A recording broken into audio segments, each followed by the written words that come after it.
Kikosi cha walinzi wa mapinduzi ya Kiislamu IRGC kimesema kimefanya shambulio kulipiza kisasi dhidi ya vituo vya mafuta vinavyohusishwa na Marekani katika eneo hilo. IRGC ilitangaza katika taarifa yake Jumatano usiku kwamba wimbi la 63 la operesheni ya Ahadi ya Kweli namba 4 dhidi ya vituo vya mafuta vinavyohusishwa na Marekani katika eneo hilo lilitekelezwa kwa nguvu, ikitolea mafanikio hayo kwa waziri wa zamani wa ujasusi wa Irani aliyefariki pamoja na mashujaa wengine wa jamii ya ujasusi.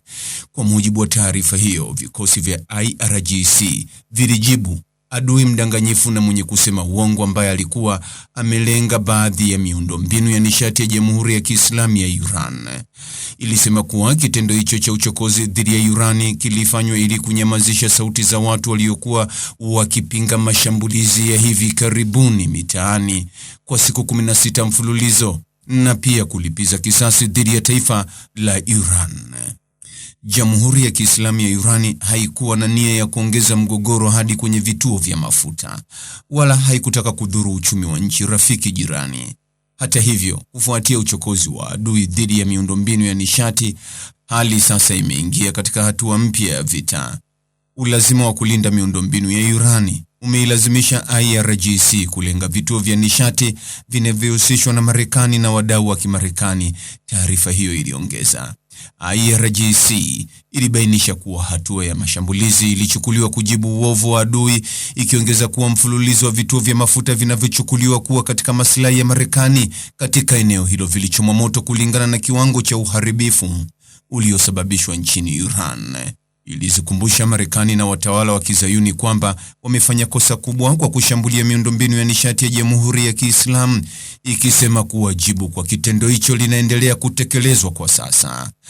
IRGC ilionya kwamba iwapo vitendo kama hivyo vitarudiwa, mashambulizi yajayo dhidi ya miundombinu ya nishati ya adui na washirika wake yataendelea bila kusitishwa hadi uharibifu kamili, ikisisitiza kuwa majibu ya Irani yatakuwa makali zaidi kuliko yale ya Jumatano usiku. Katika ongezeko kubwa la uhasama, Marekani na utawala wa Kizayuni zilianzisha mashambulizi makubwa ya kijeshi yasiyochokozwa dhidi ya Irani kufuatia kuuawa kwa kiongozi wa mapinduzi ya Kiislamu Ayatollah Said Ali Khamenei pamoja na maofisa kadhaa wa juu wa kijeshi mnamo Februari 28 mwaka huu. Uchokozi huu umehusisha mfululizo wa mashambulizi makali ya anga dhidi ya vituo vya kijeshi na maeneo ya kiraia kote Irani na kusababisha vifo vingi pamoja na uharibifu mkubwa wa miundombinu ya kiraia. Kwa kulipiza kisasi, vikosi vya wanajeshi wa Irani vimeanzisha operesheni kadhaa za mashambulizi ya kujibu, vikielekeza makombora na ndege zisizo na rubani katika maeneo ya Marekani na Israeli, katika maeneo yanayokaliwa pamoja na vituo mbalimbali vya kijeshi vya kikanda. Wakati hayo yakitokea, waziri wa mambo ya nje wa Irani Abbas Araghchi alielezea mashambulizi ya Marekani na Israeli dhidi ya miundombinu ya Irani kuwa ni hatua yenye lengo la kuongeza mvutano na kudhoofisha utulivu wa eneo. Araghchi alifanya mazungumzo ya simu tofauti na mawaziri wa mambo ya nje wa Uturuki, Misri na Pakistan kuhusu maendeleo ya hivi karibuni ya kikanda kufuatia kuendelea kwa uchokozi wa kijeshi wa Marekani na utawala wa Kizayuni dhidi ya Iran pamoja na athari zake za kikanda na kimataifa. Katika mazungumzo hayo, waziri wa mambo ya nje wa Irani alitathmini mashambulizi ya Marekani na utawala wa Israeli dhidi ya miundombinu ya Irani kama hatua inayolenga kuongeza mvutano na kudhoofisha utulivu wa eneo. Araghchi pia alisisitiza umuhimu wa tahadhari na utaratibu miongoni mwa nchi za eneo hilo katika kukabiliana na vitisho vya Marekani na Israeli.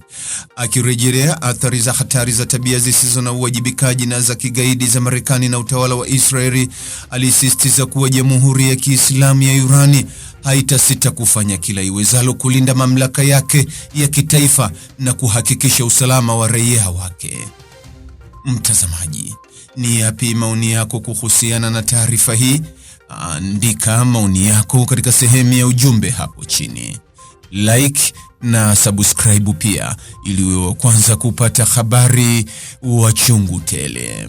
Hii ni Focus News. Jina langu ni Deo Kaji Makomba.